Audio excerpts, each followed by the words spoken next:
What is up, everybody? Welcome back to the City Life Project YouTube channel for yet another picks, preview, and predictions video for UFC 306, also known as Riyadh Season Presents Noche UFC. And thank you all for joining.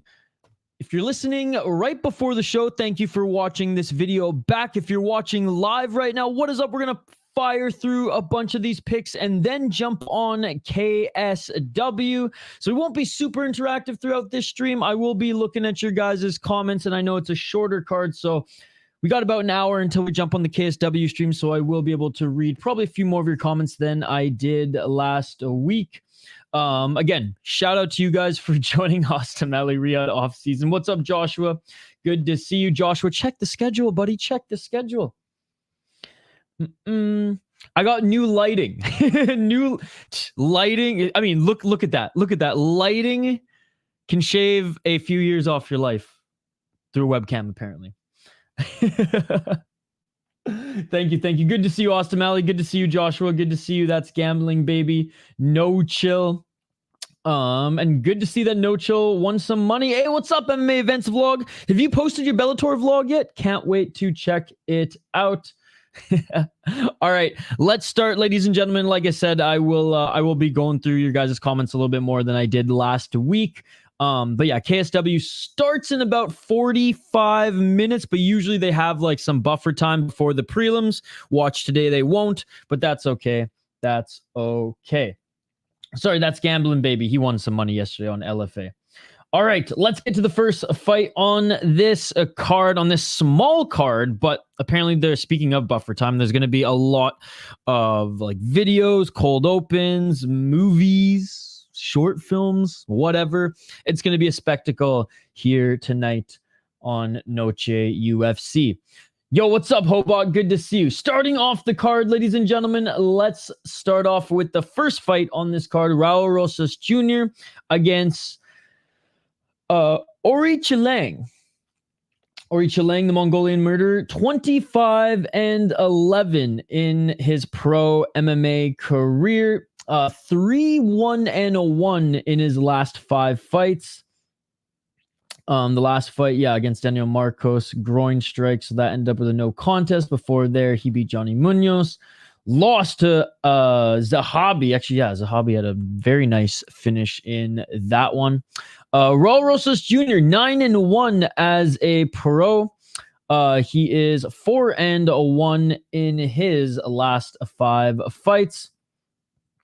He's the -1,000 favorite, which is crazy. Again, I hate seeing boxing odds in MMA because they always let us down. What's up, Justin? Good to see you. It's Mexican Independence Day, Jesse. It's not gay at all. That's a weird thing to say. 9-1 as a pro, like I said, for Raul Rosas Jr. 2 KO, TKO, 6 submissions, 1 decision. 3-1 in the UFC, 1-0 off Contender Series, and his only loss was to Christian Rodríguez, who, as much as I can't stand him, is a good fighter. Ended up finishing Ricky Turcios, but a little bit concerning in that one, as Ricky Turcios actually was looking okay in that one before Raul Rosas Jr. did get the submission. Beat Terrence Mitchell, which again, not the best win, but not bad. And was ripping up the regional scene before he got to the UFC. The Mongolian murderer. Long MMA career already. A lot of miles, a lot of fights. 31 years of age. 8 KO TKOs, a 1 submission. 16 decisions, ladies and gentlemen. 3-3-1 in the UFC. 13-4 in Wu Lin Feng. And 2-3 in Chin Wu Men MMA Professional League. 2-1 also in Chinese Kung Fu Championship. Like I said, no contest in the last fight. The thing about him is he's fought a lot in the UFC, but he hasn't beaten that many good opponents. Whenever he kind of took a step up in competition, he lost, but he's tough. He's pretty well-rounded. He's got decent hands, but Raul Rosas Jr., I imagine, is going to take this one, and that's who I'm picking to take this one, because his grappling is just on another level. And despite him being only 19 years of age, he's actually fucking big for the division. And I do think even if on the feet he starts to get pieced up a little bit by the Mongolian murderer, I do think that he'll easily take this to the ground, easily be able to out-grapple him, probably end up finding his back and end up getting the rear naked choke. But like I said, minus 1,000 is crazy in MMA. But he's the better grappler, younger. He does have a good chin if he does get tagged. His opponent does hit hard, but again, grappling just not at the same level. Neither of the most impressive wins in the UFC thus far. But Rosa, again, is only 19 and only has 10 fights in his pro MMA career, and a good chunk of them have been on the regional scene. So going with Raul Rosas Jr., ladies and gentlemen, to start this one off. All right, next fight on the card.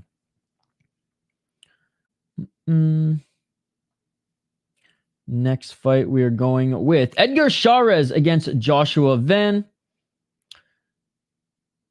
What's up, Irish? What's up, Ben? What's up, Josh? We got Joshua and Josh in the live chat here. Good to see you guys. Good to see you. Edgar Chairez against Joshua Van. Now, Joshua Van, pretty quick turnaround after getting brutally knocked out by Ina-G in his last fight. Only a 2-month turnaround up against Edgar Chairez. Joshua Van, the young prospect, 10-2-0 as a pro, is the Myanmar prospect who trains out of Texas. 4-1 in his last 5 fights. And again, lost to Ina-G, but that was a good fight. He was tagging Ina-G in that one. And yeah, Charles Johnson, man. What a win there. What a win there. Finally finished his opponent so he didn't have to get robbed again. Up against Edgar Chairez, who honestly, Edgar Chairez on the regional scene, in Lux in particular, had a pretty damn good run, finishing quite a few of his opponents there, but mostly a submission guy. Pretty damn good grappler. Doesn't necessarily have that much of a finishing ability, though, despite him having a couple solid knockouts in the last few years. He's the underdog at plus 195. Good to see you, Josh, like I said. Whereas Joshua Van is the favorite here. But again, this is a little concerning with him not having the proper recovery after getting brutally knocked out. Now, he is young enough for maybe, like, this is the one and only time he can make a quick turnaround like that, but we shall see. 6 KO, 2 KOs, 2 submissions, 2 decisions, 3-1 in the UFC, 7-1 in Fury. Pretty much developed in Fury his whole career. And on the way up, and even in the UFC, he does have some very good wins, as you can see here. Kevin Borjas, Zmagalov, although this one was a very close decision. And on Fury was knocking out guys left, right, and center. Good to see you, Mr. Bombastic. No, check the schedule, guys. I post the schedule. Every week I post the schedule. Even if it's late, I post it. We're doing KSW today. 4 KO, TKO, 7 submission, 0 decision. That is what I like to see. He's finished all his opponents. But most of them via submission. Lost 3 times. Decision 1-1-1 in the UFC, 0-1 off Contender Series. Who hasn't beat Daniel Lacerda? So I'm not super impressed with that one. Went the distance with Tyra in a good... I mean, I would say the first 2 rounds had some back and forth grappling. Once it came to the 3rd round, Tyra would get into the top position and actually land some good ground and pound on him. And again, on the regional scene, he has some good performances and some really good finishes as well. Mind you, against way lesser opponents than Joshua Van has faced. I am going Joshua Van on this one, but it's a little bit of a risky pick. Again, just given the lack of time to recover, I don't think Chairez will be able to piece him up, but Chairez does have a good chin. So I don't know if Joshua Van knocks him out. Now, Joshua Van does have knockout power, does have the ability to just put an onslaught of strikes on you, which so maybe he gets the TKO after just hurting Chairez later. But Joshua Van does have good takedown defense. I think he can at least get the fight back up to his feet if Chairez does get him to the ground. He has good enough scrambles anyways to not allow Chairez to get that dominant position. Obviously, Joshua Van is the way better boxer. Chairez isn't a KO artist, despite him having a few good knockouts. Like I said, they are and were against mostly meh guys on the regional scene, and he hasn't had a KO TKO since 2022. But again, his grappling's good, his jiu-jitsu is really good.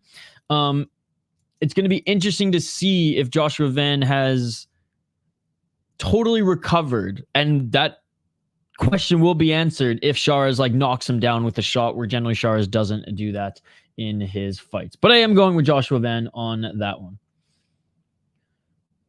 All right, next we got Yazmin Jauregui against Ketlen Souza. Yazmin Jauregui, 11-1. What's up, Talib?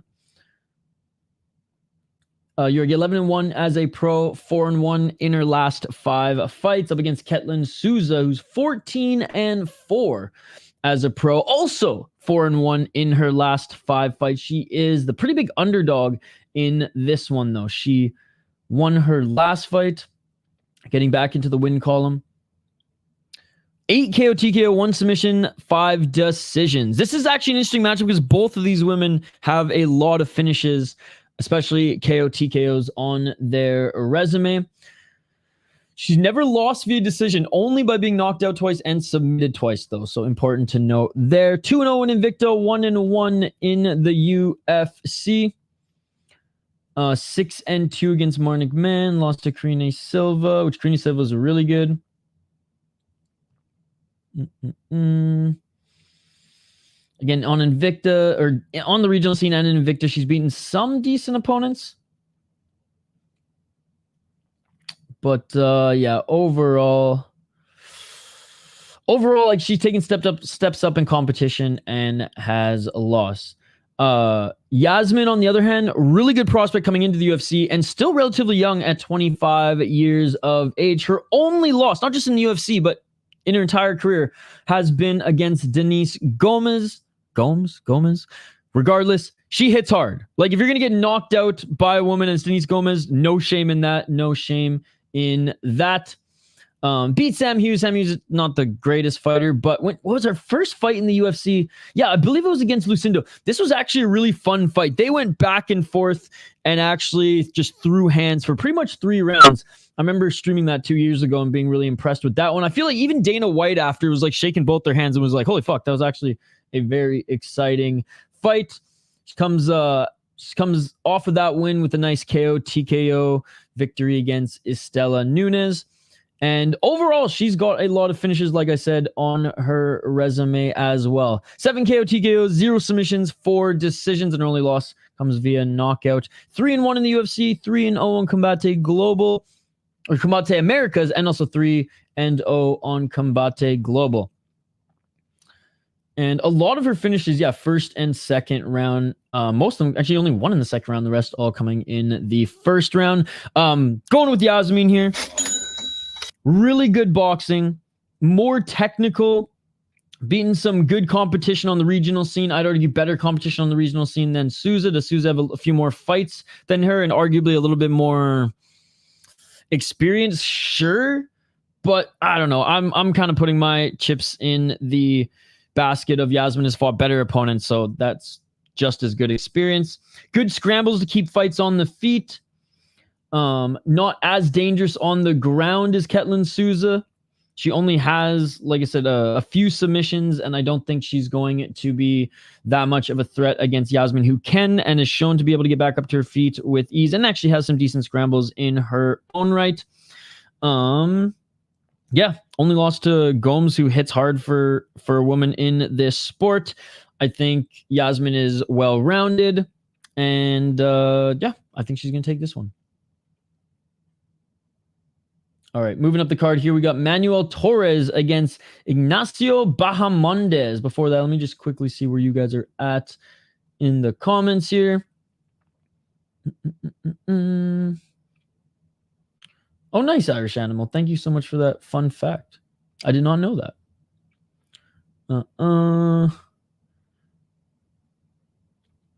Josh Paul saying, yeah, Rosas easy.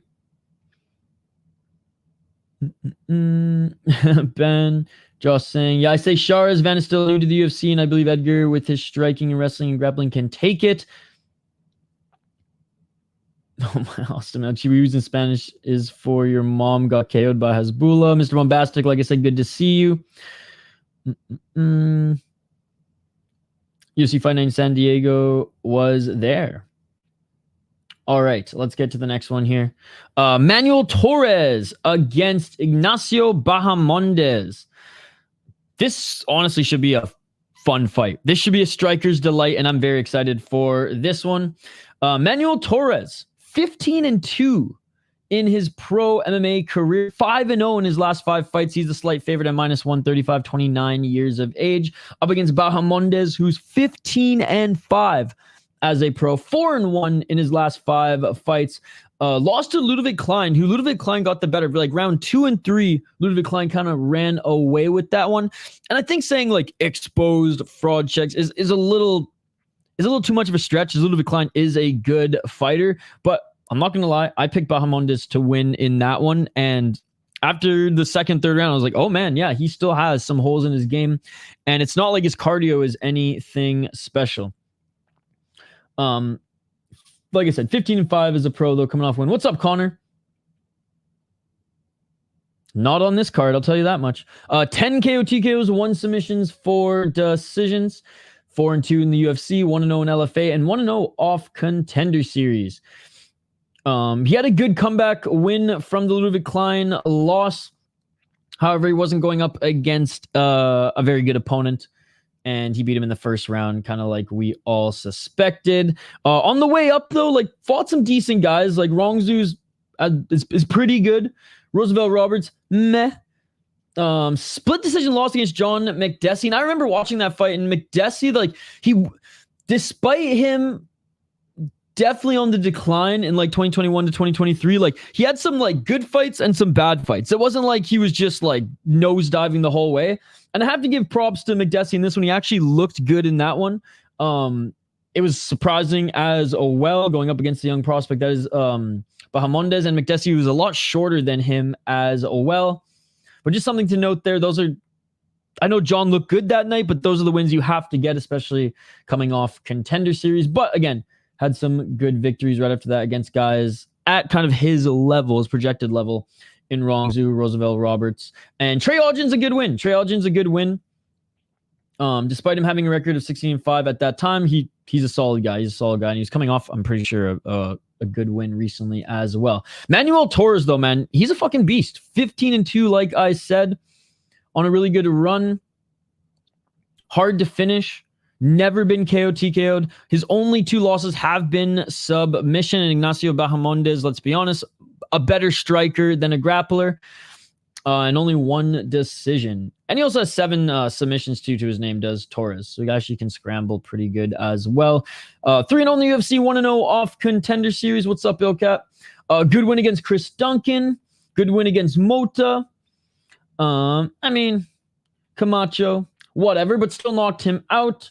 I actually really like Manuel Torres. I was surprised he was the favorite just because how, I guess, popular and flashy Bahamondes striking is, but he's tough. He's big as well. It's not like Bahamondes like completely towers. Actually, Bahamondes did tower over him a little bit because Bahamondes is tall and lanky. But Torres, he's big. He's strong. This one is a close fight, and I really do think, like, as far as like picking goes, it could go either way. This one should be a striker's delight. I do think Manuel Torres is a little bit more well-rounded. However, Bahamondes trains out of that camp that Bilal is out of in Chicago, and I was listening to Bilal Muhammad on the Joe Rogan Experience recently, and he said that like no one at that gym is like allowed to skip wrestling practice, or you're not allowed to spar, sort of thing. So like Bahamondes does have decent wrestling, at least enough to have good fundamentals, and he is practicing with some really good guys, and apparently Bilal's wrestling coach is top notch there, and Bahamondes trains with him a lot. So there is that, though. I think Torres like does have more like offensive grappling. You can't completely count out his wrestling because the gym that he's at, he actually trains quite a bit in more wrestling than grappling, but still same difference. But yeah, I liked Manuel Torres looking good in his last few fights. He hits hard, has a good chin. Like I said, overall, I do think he's more well-rounded, especially in his attacks. As good of a striker. Bahamondes obviously has some nasty kicks and will have the reach advantage. I'm leaning towards Torres having the better cardio. I think he's able to continue to push the pace. However, a lot of his fights have ended in the first round, especially his last 3 wins and even in his last loss. But He was solid in the Enrique Gonzalez fight. Mind you, that was back in 2018 where you really got to see his cardio on display. Bahamondes, good underdog, even though it's not a huge underdog, but I am going Torres to win this one. Hell yeah, Ilkat. I'm looking forward to Deep more than anything today. But that one's not for a while. That one starts at 4 a.m. on Sunday for me, 5 a.m. Eastern. All right, moving up the card here. We got Irene Aldana against Norma Dumont. Irene Aldana, 15-7 as a pro, 3-2 in her last 5 fights up against Norma Dumont, who's on a pretty good run right now. 11-2 as a pro, a 4-fight win streak, 4-1 in her last 5. This one's near even. Slight underdog here at -105, 33 years of age. 0 KO TKOs, 2 submissions, 9 decisions, 7-2 in the UFC. Now, there's definitely worse fighters to see fight 15 minutes than Norma Dumont. I'll just say that. Oh, yeah, and for her fighting skills, I guess. Good winning is Duran to me, but Jermaine was coming off a very long layoff, but she did look good in that one. Made Chelsea Chandler run away, but wasn't able to finish her. Turned Chelsea Chandler into a track star, turned her into a meme. Carol Rosa's a decent fighter, so that's a good win as well. But decision against a 1-0 Danielle Wolf. Macy Chiasson is good, so even if you want to argue that Dumont won that fight, Macy Chiasson is a solid fighter. Was one of the first ones to beat Aspen Ladd before Aspen Ladd started to go downhill and is now a PFL gal. I mean, like, Norma Dumont seems to squeeze out a lot of wins based on her style, which is more of a grappling heavy style, more on a point scoring style. Irene Aldana won her last fight against Carl Rosa. Both of them have a win against Rosa, who again is pretty good. And lost to Amanda Nunes. No shame in there. Amanda Nunes absolutely destroyed her, but Amanda Nunes is one of the best female fighters of all time, so no shame in that. Beat Macy Chiasson, but I will say Macy Chiasson was getting the better of her before she had that up kick to the liver. But again, solid KO TKO nonetheless, even if it's a little unorthodox. Yana Santos, pretty good win, and she KO'd her as well. Is getting up there in age in 36. 8 KO TKOs, 3 submissions, 4 decisions is pretty well rounded. Has never been submitted though. Never been submitted. 8-5 in the UFC, 4-1 in Invicta. Like I said, has some pretty good wins on her resume and actually has some finishing power as well. I am going to go with Irene Aldana just because Norma Dumont against taller strikers hasn't necessarily looked the best. Now, the biggest example is Megan Anderson. Now, that was a while ago. Like, Megan Anderson hasn't fought in a while and is more of a content creator and a play-by-play and play-by-play gal and does coverage for Invicta now. And again, that was a long time ago, but we saw how Norma Dumont did not like the range against someone who actually can strike, and Irene Aldana is miles above what Megan Anderson has ever been or is, you know what I mean?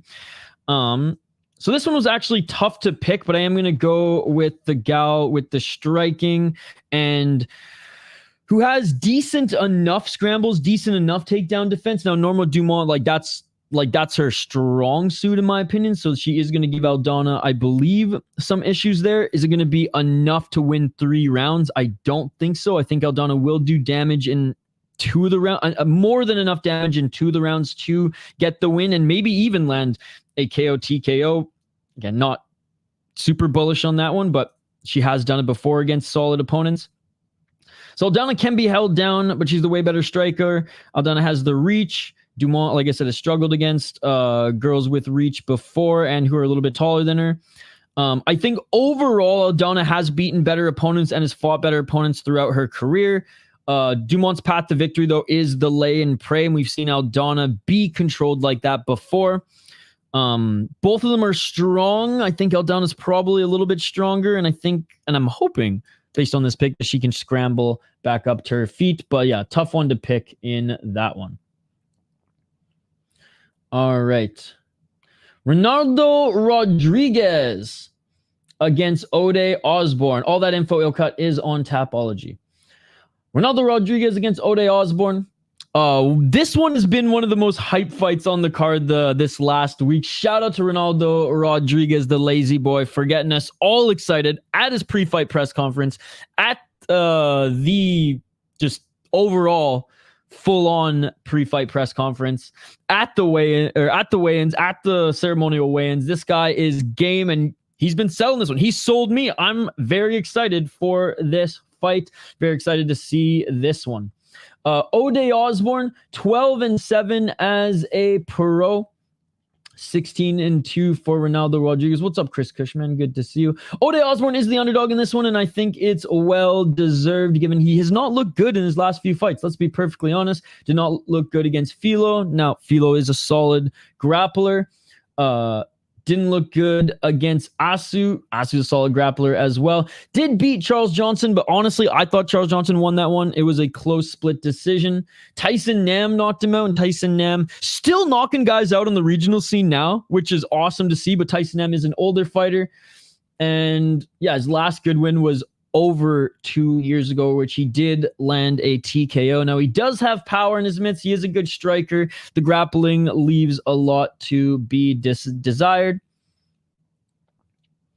Does train out of Syndicate, so a good gym there. 4 KO TKOs, 5 submissions, 3 decisions, but he's been knocked out twice, been submitted 4 times, and only has 1 loss via decision. 4-5 in the UFC, 1-0 on Contender Series, and yeah, his last little run in the UFC has not been that great. And again, his only quote-unquote good win was a close split decision win that I personally don't even agree with, but I'm not a judge, against Charles Johnson. Before then, I mean, Adashev, fine, but he's only 4-3, right? So that's not even a good win. And yeah, he knocked him out. Great. Vergara, whatever. Riviera, at least he knocked him out in the first round. But yeah, now we're getting like into 2021. Whereas Ronaldo Rodríguez is on a hell of a run right now, 5-0 in his last 5 fights. He is the favorite, 25 years of age. And he's a killer, man. He is a killer.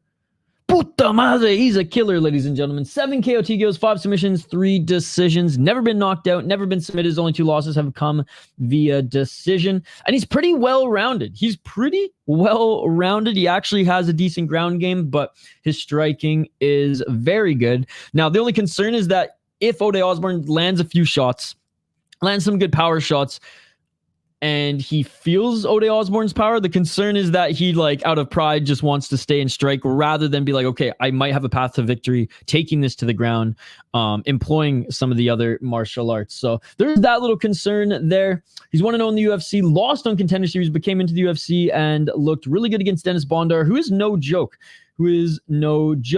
After his Contender Series loss, though, has remained pretty damn active on the regional scene. What's up, Hood Johns? Good to see you. Got a good win. And thank you so much for being a member, as always, sir. Got a good win in Icon against kind of a can, but still. Then went back to Lux and dominated against 3 really good opponents, 1 meh opponent, but still. I really like his game. I've watched him in Lux after Contender Series, and I was really impressed. So I am going with Ronaldo Rodríguez, locking it in. Like I said, well-rounded, has some good submissions, has a good ground game if he decides to use it. Knocked out pretty good guys on the regional scene. Osbourne has not impressed me in his last few fights. Overall, like, Osbourne has fought in some pretty good guys in his career, but honestly, Ronaldo Rodríguez recently, even on the regional scene and in his last UFC win, like, just as good, man. Just as good. Dangerous, never been finished, has hyped up this one. Younger, hungrier, sets a good pace in his fights, and he pressures his opponents. He's all gas, no brakes, so I'm going with Ronaldo Rodríguez. All right, before we get to the next one here, let's catch up on some of the comments. Hey, what's up, Ganskel? I know Ganskel's watched this guy on Lux as well. Lux is one of my favorite regional shows, by the way. Lux is one of my favorite regional shows.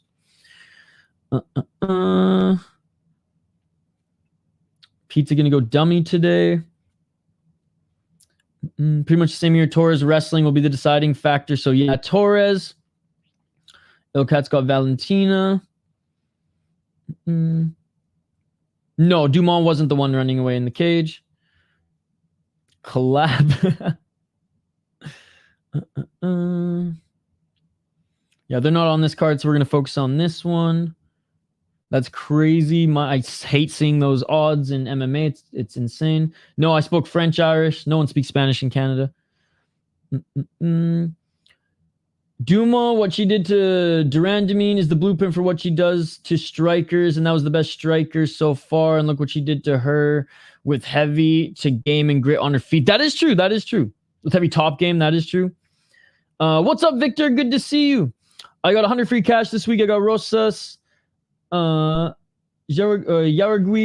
I could use one more looking at Van. What's your thoughts? I'm going through the whole card, buddy. I'm going through the whole card. I noticed that PBC have the predicted walk time for Canelo 8 p.m. local time Pacific. Merab and O'Malley 9:15. Okay. That's actually pretty good. Oh my God, we have Megan Anderson on ESPN, and she was on every MMA segment, and it makes me wanna. Oh geez. I haven't seen her much on ESPN. But I don't watch too much ESPN other than just the UFC stuff. I know she's a lot more active in Invicta. What's up, Chris Cushman? Like I said, I hope this fight isn't like Cop versus Mokop. I don't think so, because I don't think like this is like a boiling beef. And let's be perfectly honest, we know how Rodríguez fights. He does not fight like that of a Mokaev. Canelo waiting on the couch for UFC to finish is still hilarious. It was Masvidal too. Yeah, but showed up on screen. Yeah, Rodríguez, but man, if Ode upset and ruins my parlay. Looks like good to see you, Hood Johns, Ganskow, good to see you as well. Sugar versus Merab line is almost flipped. Yes, it is. Yes, it is. It is a Mighty Ducks cap. Boom, boom, boom. It's funny, actually. Some guy, it was brand new hat, sold the tags, and some guy in college who was he was like the belligerent drunk at the party that me and my roommates held. So we had a party, and like good vibes all around, but he was like the friend of one of our friends, right? Who he like brought, hey, can I bring a friend to the party? Yeah, man, it's a party, whatever. And he was just such a dick to everyone, super rude to all the girls there. We ended up kicking his drunk ass out. Like, we told my buddy that he could stay, but his friend wasn't allowed. And I think his buddy like slept on our fucking porch because we were like, yeah, you're not allowed inside. And then I stole his hat. So fuck him. Bellator starts in 10 minutes, I believe. Bellator starts in 10 minutes, but I'm covering KSW here today. She does ESPN Australia. Got you. Ducks went back to that logo. Yep. But with an orange jersey. Rampage Jackson, actually, because he's a big Ducks fan and lives in that area. He actually was one of the few celebrity slash athletes to help unveil the logo. We literally picked him up to because he was just like belligerent. I didn't have to punch him in the face, nor did I want to. I mean, if I had to, I would have fought him. But he was so fucking just drunk and flailing. Me and my buddy picked him up and threw him out the door. It was hilarious. It was like some cartoon ass shit. Like literally threw him down the porch steps, which was hilarious. It was fucking awesome. And I stole his hat. Tags and all brand new. So I was like, fuck this guy. I'm stealing his hat. Anyways, let's story time with Isha. But yeah, I mean, look at that. Going down a tangent there because of Hood Johns.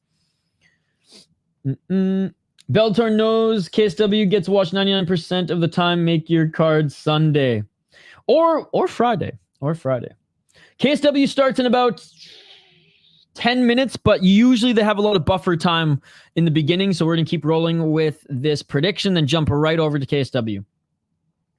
What's up, Hank? Good to see you. All right, let's get to this next one here. Daniel Zellhuber against Esteban Ribovics. God, this is going to be an awesome fight. Very excited for this one. You know what's funny? As I did a deep dive into this card, there's actually some really good matchups. Sure, there's not a lot of star power, and sure, like there could have been some other both Mexican and just more fights on the card, but there's some good matchups, man. Like I said, I'm looking forward to the Torres one, looking forward to the Rodríguez one, and I'm looking forward to this one as well. Yeah, no one seems to be a fan of the lighting. You don't like it. Hoggy from Home doesn't like it.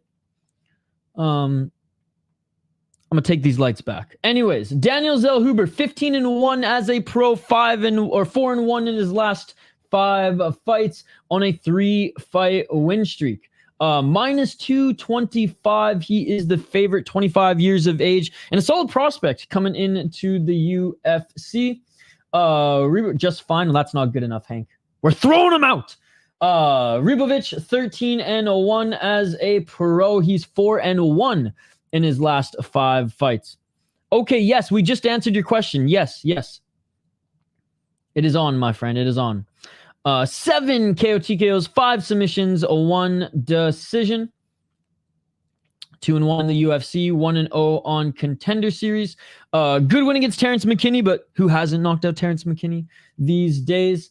Beat Kirk, but again, not the greatest win to have on a resume, especially the fact that he didn't finish him. Lost to Radzhabov, but no shame in that. Radzhabov is pretty good and was on a hell of a run, undefeated before then. Mix of meh and decent opponents on the regional scene, and he had a really good win on Contender Series. I like Ribovics. I like his striking. I like his power. But again, he's a good prospect coming into the UFC out of Argentina, up against another good prospect in Daniel Zellhuber, who again lost to Trey Ogden. And at the time, I was like, oh, that's bad, but that's not a good loss. But you know what? Trey Ogden has continued to put on good performances in the UFC, and I've come around. Trey Ogden, I actually like. He's not like anything special, but he is a solid fighter, so it's not the worst loss to have. And he came back strong on a 3-fight win streak after that. Trains out of a good gym too in Extreme Couture. 7 KO TKOs, 3 submissions, 5 decisions, 3-1 in the UFC, 1-0 off Contender Series. Against Lando Venata, I mean, you got to get that win, and he did get that win, and he absolutely dominated him. Got a good Anaconda choke against Christos. Again, not the best opponent, but he made it look easy. And against Francisco Prado, very good win, giving Prado his first ever loss in that one. Or was it his second loss? Okay, second loss, sorry. And Francisco Prado, again, hard hitter, kind of like Ribovics, also from Argentina. Can this be the second Argentinian that he takes out in a row? We shall see. Very good fight in this one. And Zellhuber proved that he has some dog in him as well. But his reach, his height, his good chin, I mean, it all kind of showed in that one. So I was impressed because that one really could have gone either way in Prado, being kind of a similar style and a similar type of prospect as Ribovics. Luke Almeida is a good win on Contender Series. And again, on the regional scene, a mix of easy wins, a mix of good wins. As you can see there, a guy making his debut in Lux, but then before then beat a 12-3 guy. 4-0 when he was 7-0, 10-2 when he was 5-0. I mean, regional records, ladies and gentlemen, especially in Mexico. But he did fight an icon, which was cool as well. I do think this one should be a little bit closer, but I am going to go with the favorite. What's up, Volkan? I am going to go with Daniel Zellhuber on this one. This one was tough to pick. And again, just like I said with the Aldana fight, just like what I said in the Torres fight, like there's a lot of fights that are tough to pick, tough to predict, and that I project will be good fights. And this one is one of those. Should be a close fight. He's way taller and has better range. Never been finished. Both are great prospects. Both have decent power. Ribovics, I will give the edge when he's in the pocket. Like I said, Trey Ogden, not a bad loss. A lot of finishes for Ribovics, but against meh opponents. And I think Zellhuber is just more skilled and more well-rounded. So going with him there. All right. Let's get to the next one here. Featured fight. We got Brian Ortega. What's up, Talib? What's up? Brian Ortega against Diego Lopes. T-City up against Diego Lopes here. The rematch, or not the rematch, the rebooking. And Brian Ortega did look healthy, did look good on the scales. So good to see. Seemingly injury-free as well. And for an aging, and I know he's only 33, but a lot of miles, been in a lot of brutal fights. So for an aging Ortega, it's good to see him coming healthy. I'm very excited for this one as well. I'm very excited for this fight as well. T-City, 16-3. He only has 3 losses, and they've come in his last 5 fights. 2-3 in his last 5. Lost to Yair Rodríguez, but that was an injury. Came back and beat him. I don't want to say with ease because Yair was actually piecing him up in the first round. Piecing him up early in that fight, and he was able to get the triangle choke after that. T-City, baby, can't count out his submissions. great win against the Korean Zombie, but that was 3 years ago, and obviously had that war against Alexander Volkanovski, but the highlight of that fight was that Volkanovski survived 2 submissions. Other than that, Volkanovski pieced up T-City, and arguably that fight probably should have been stopped due to him not being able to see out of his eye, but it was a title fight, and Herb Dean was smoking a blunt in the corner. Let's be perfectly honest. Herb Dean fault. You probably couldn't even see how bad the eye was. Overall, though, great resume for Brian Ortega. Just not active, man. Not active at all. He's faced a lot of injuries. Had to pull out in his last one. And I think win or lose will likely move up to 155 as he continues his career. Diego Lopes, 25-6 as a pro, 4-1 in his last 5 fights. It's crazy. 29 years of age, just entering the UFC recently. Already over 30 fights on his pro career. He's had some ups and downs on the regional, don't get me wrong. What's up, Atheist? But he's been on a really good run here. And again, his loss was against Evloev in his debut, and he looked really good against him as well, and actually hurt Evloev's knee so bad that he had to take a year off, if I'm not mistaken, or close to.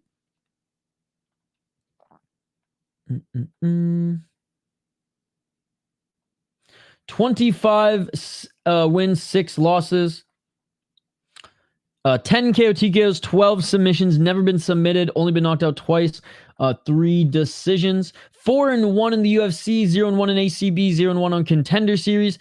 Beat Dan Ige, but again, there's a lot of fuckery in that one just because of the Brian Ortega situation, but did beat him after not moving up, but, beat him at a higher weight class. They both look gassed in that one, but again, both look gassed in the third on that one, but, circumstances. I'm not going to blame him for not finishing Dan Ige, and Dan Ige is a motherfucking dog, even coming off the couch. Great win against Sadiq Youssef.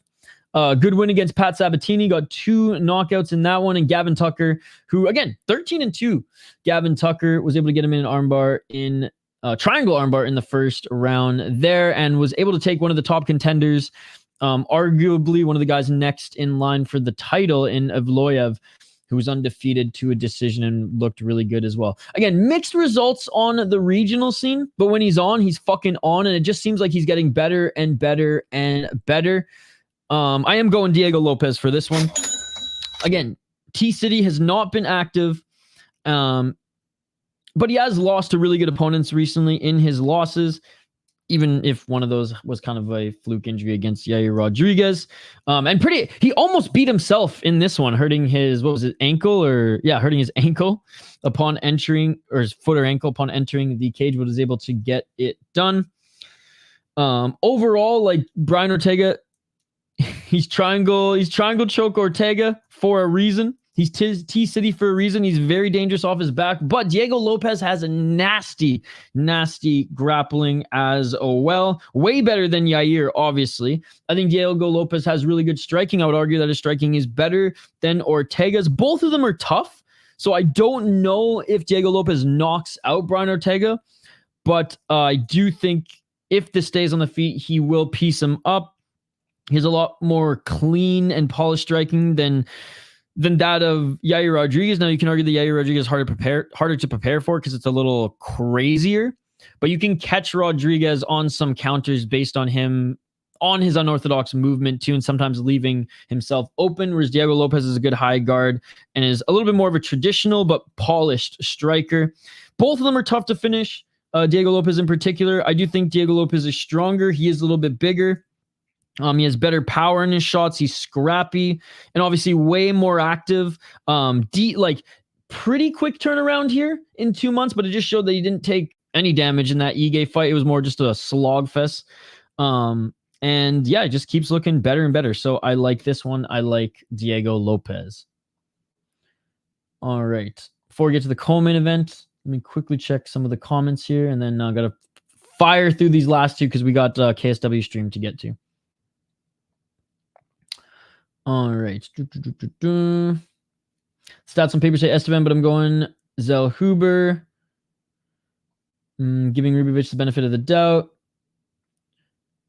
To be fair, they did screw us by rebooking Pereira and Fluffy. Yeah, it would have been awesome to see Fluffy on the card.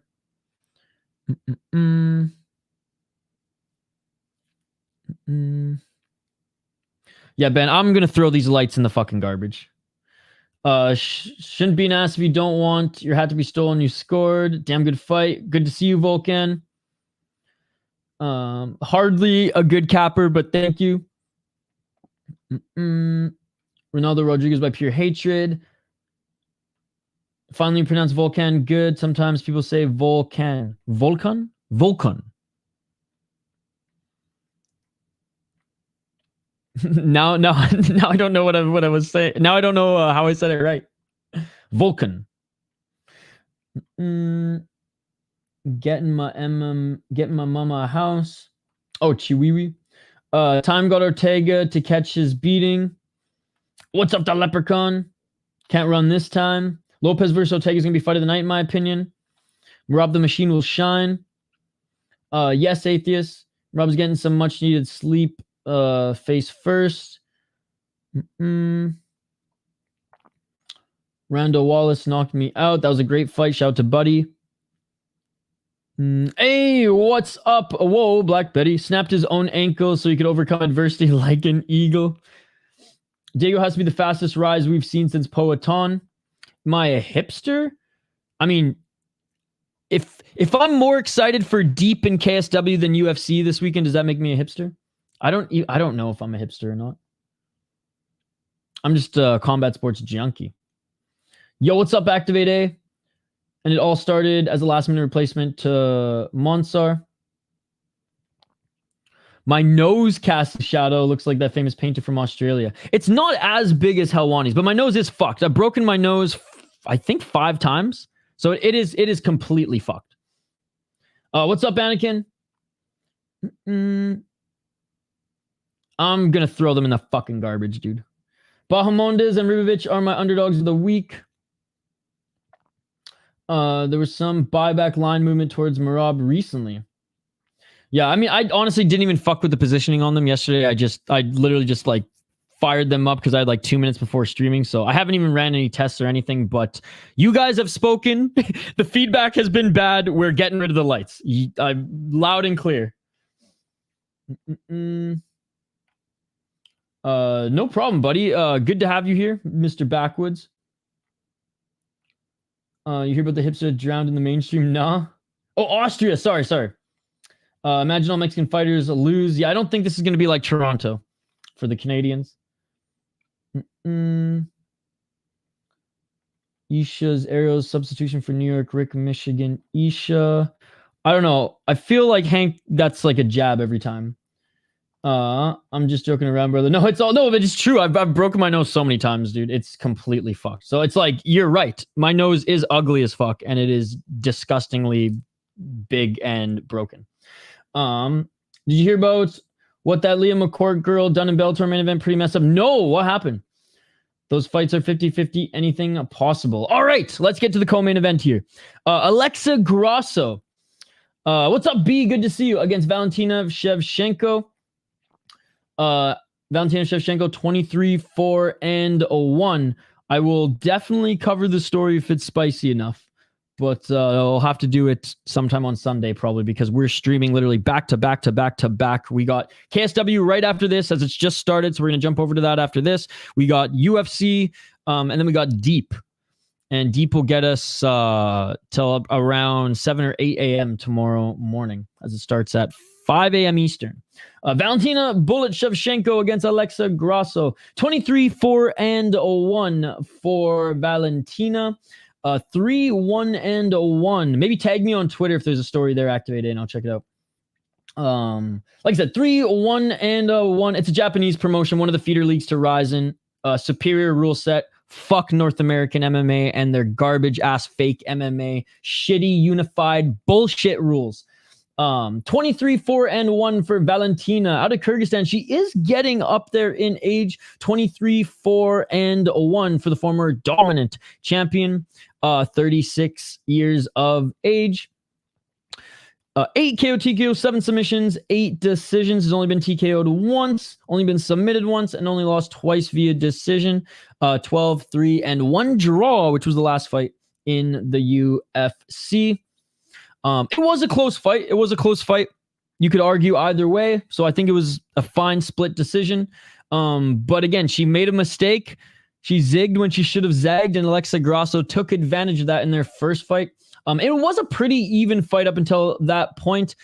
You could argue that it was maybe 2 rounds for Shevchenko or 2 rounds for Grasso, but they easily, each of them had, like, definitively, I should say, won a round. Taila Santos was beating her in that fight. I will say that until the clash of heads, and Taila Santos did she break her orbital in that one against destroying Lauren Murphy, like whatever everyone does.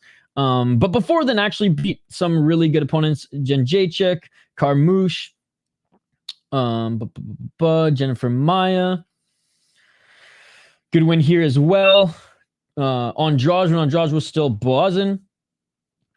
But again, we'll see. Does Alexa Grasso have the answer to the puzzle that is Shevchenko? Well, seemingly so. 16-3-1 for Alexa Grasso, 4-1 draw in her last 5 fights. And like I said, that one last draw was against Shevchenko. She's the favorite at -140. 4 KO TKOs, 2 submissions, 10 decisions, 8-3-1 in the UFC, 4-0 in Invicta. And again, beat some decent opponents on her way up to Valentina Shevchenko, and then proved that, yeah, I can hang with the best at the time in Shevchenko, and proved that. Her boxing looked good against Shevchenko. She was able to hold her own and actually knock Shevchenko down on the feet as well. And her grappling, though Shevchenko has good wrestling, has good judo throws, has those good trip throws, Shevchenko has good scrambles. Shevchenko's good scrambles, and that back take when Shevchenko tried to throw that spinning kick was amazing. Only loss before that title, that run to the title, was against Carla Esparza, and Carla Esparza didn't even finish her, but Carla Esparza is like the Merab of the female division. She's just gonna lay on you and out pressure you for all 3 rounds. And losing to Suarez as well, no shame in that. Before Suarez was facing a lot of her serious injuries now, no shame in losing to an elite wrestler and grappler there. I am going to go with Alexa Grasso here. Close fight again. Close fight. Another close fight. Another one that's hard to pick. Obviously, it was a draw last time. I liked how Grasso capitalized on Valentina's mistakes, so she does have good awareness in the cage, despite, being just pumped up on adrenaline like all fighters are. Younger, proved she can beat her. Good boxing, better grappling. Was able to match the striking. More dangerous on the ground, in my opinion, as long as Shevchenko doesn't get side control with one of those throws. Both have the power in their punches. Yes, the last one was close, but Grasso has proven she knows how to solve the puzzle of the once top Valentina Shevchenko. So we're going with her. All right, main event of the evening. Then we'll go through some of your guys' comments here before we jump over to KSW, as the broadcast has started, but I don't know if the first fight has started yet, as there usually is some buffer time there. But anyways, if we start a couple minutes late for that, that's okay. Sugar Sean O'Malley against the Machine. Merab Dvalishvili. I know I forgot to put the name, or I messed up. There's a typo in the poll question. 17-4 as a pro. Is Merab, the challenger out of Georgia, plus 115, near even right now. And people are saying that the odds have flipped, the live odds have flipped. I'm just going off what I see on Tapology here. Fights haven't started yet. Sweet, Chris. Well, that's good, because there was like 20 minutes of buffer time last time, so I figured we'd be okay. On a huge win streak. Yeah, he's 5-0 in his last 5 fights, but I'm pretty sure he's on a 10-fight win streak right now. 10-2 in the UFC, 3 KO TKO, 1 submissions, 13 decisions for the Machine. I'm a machine. God, I need to get that. I need to get that soundbite.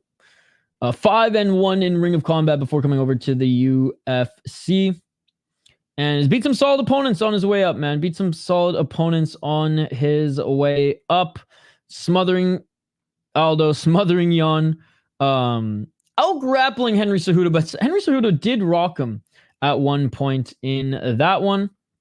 Good win against Marlon Moraes as well, Cody Stamen, John Dodson, Gustavo Lopes. Like, all these guys are solid opponents that he's beaten on his way up, but he's just not super well-rounded. His boxing is pretty ugly, and he's hittable in the pocket. He's hittable at range as well. it's his pressure, it's his mauling style that's honestly, it's tremendous for the weight class because he's checked all the boxes as far as the top challengers, other than Aljamain, but I mean, he wasn't going to fight his friend. And he's beaten strikers, he's beaten wrestlers, he's beaten Muay Thai guys. Like, he's beaten everybody in his division, so definitely earned this title shot. Sean O'Malley, a very good counter striker, very good boxer, a good rangy step back, like I said, counter guy who, yeah, I know Petr Yan took him down a couple times. Now, I know Sean O'Malley does like to grab the cage. In my opinion, he should be missing a ton of his fingers because of that.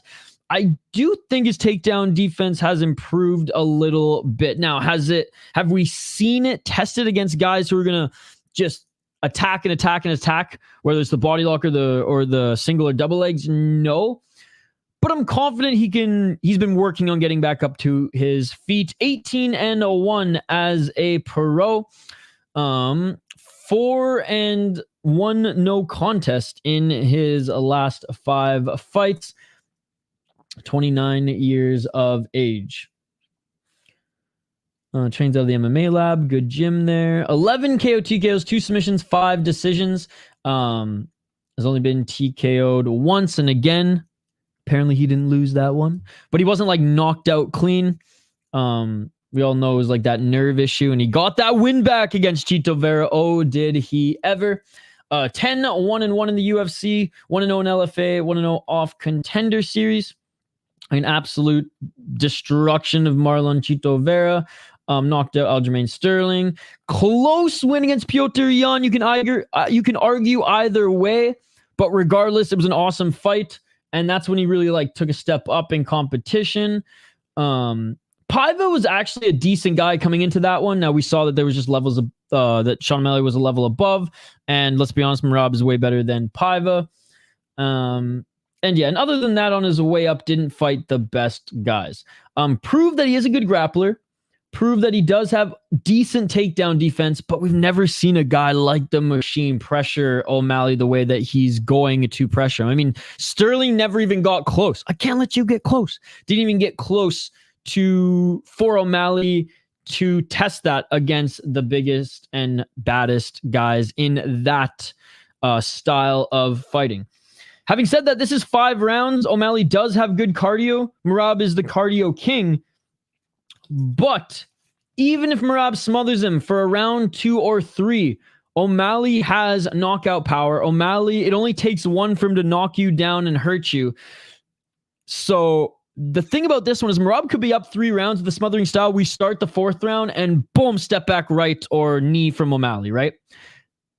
It could happen. It could happen, and I'm going to bank on that happening. Another tough fight to predict. It could go either way. O'Malley obviously has the better striking. Again, from what I've seen, he has decent takedown defense, but obviously hasn't been tested against a guy who's going to fucking smother you like Merab. And even if Merab doesn't take him down, Merab's just going to go right up against the cage and go full on Merab like he did to Jose Aldo. Yes, this is a textbook striker versus grappling match indeed. O'Malley does have good footwork and quickness, so maybe that can help him evade some of those shots by Merab. He's kind of got that like twitchy style, right? Hooks and step back shots are very dangerous. The pace is the problem, though, and that's the problem with anybody facing Merab. Both have good cardio, but again, this is against Merab. So, do you really have good cardio? Merab can seemingly out cardio anyone. O'Malley's dangerous until the very end. And like I said there, even if Merab is up 4 rounds, we start the 5th on the feet. There's a chance that O'Malley can tag him. There's a chance that O'Malley can knee him. There's a chance that O'Malley can wobble him. And likely he will just go in for the kill at that point.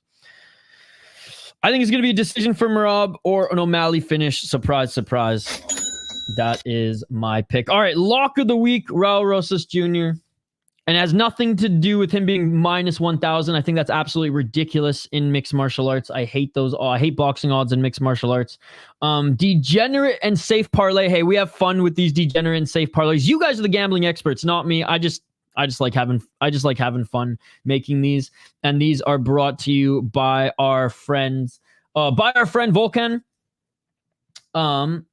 We have the Mongolian Murderer in our degenerate parlay. We have Ode Osbourne and Ketlen Souza. The Mongolian Murderer, Osbourne, and Souza in the degenerate parlay. Safe parlay, we're going. And I don't even know if this is safe. It's hard to make a safe parlay on this one. Let's be perfectly honest. Joshua Van.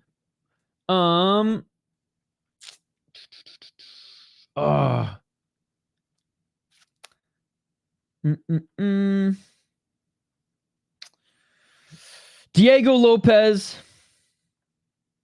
I need one more. And I need one more.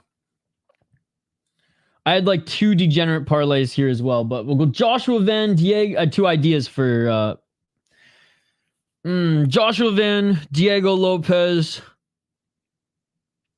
and Yazmin. There we go. There we go. All right, let's get back to some of these comments here before we jump right over to KSW. So Activate A said, Liam McCourt, she had a friend who was also a fighter and was known fighter for Bellator before. He had a very bad accident and done a GoFundMe. Most MMA media reposted it and it raised money. Yeah, I remember that. And she stole it? No. I remember that, dude. Hell, Wani was even talking about that on his show. Dude, what the fuck? Dude, fuck her then.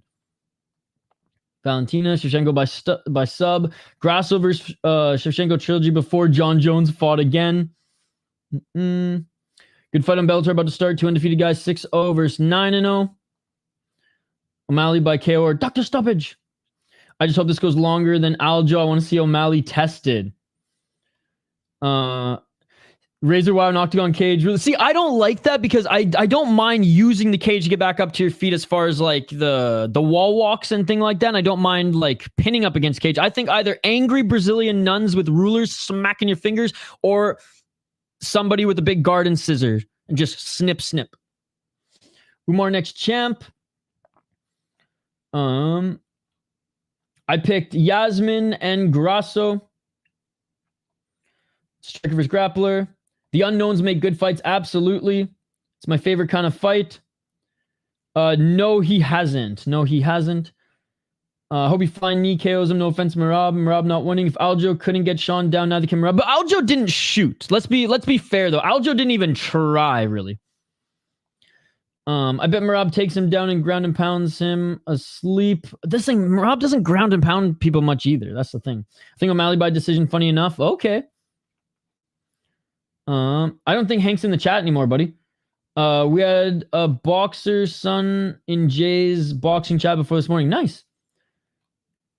Angry. No, I'm talking like the old angry Brazilian nuns, like the fucking grandmas who hate fun and who can really put a beating on you. Can someone go on Discord and tell me if what I'm doing is working? I can't. Well, actually, I might in a sec here because I got to share the KSW stream, but it's okay. I'll check. Anyways, guys, that's going to do it for this picks and predictions video. I appreciate you all. Join us for KSW. It literally is starting right now, ladies and gentlemen. That is right. The KSW stream is starting right now. We will be backwards. I just don't think he's in the chat anymore. We will be live for KSW literally right now, ladies and gentlemen. So join us. I'm going to share my live stream for it. Here it is. Discord is only for exclusive members. If you want to become a member, even for 1 month, to get lifetime access to the Discord, my man. And weekly membership streams as well. All right, guys. There's the link to the KSW stream. Hop over to that live chat. Now. Let me know some suggestions for a poll question for the KSW stream as well. Hey, thank you so much, Backyard Backwoods. I can use some backwoods right now, by the way. Smoke them if you got them. All right, on the other side, we're going to KSW. It's right here. Links in the chat. I will see you guys there in 2 minutes. Thank you so much for joining. Enjoy the fights here today. Bellator, KSW, UFC. We'll be streaming KSW, UFC, and Deep later today. So see you on the other side. Thank you so much for joining. Like and subscribe. Always remember, It's Herb Dean's fault. It's motherfucking Herb Dean's fault. See you for KSW in 2 minutes. Peace. Yeah.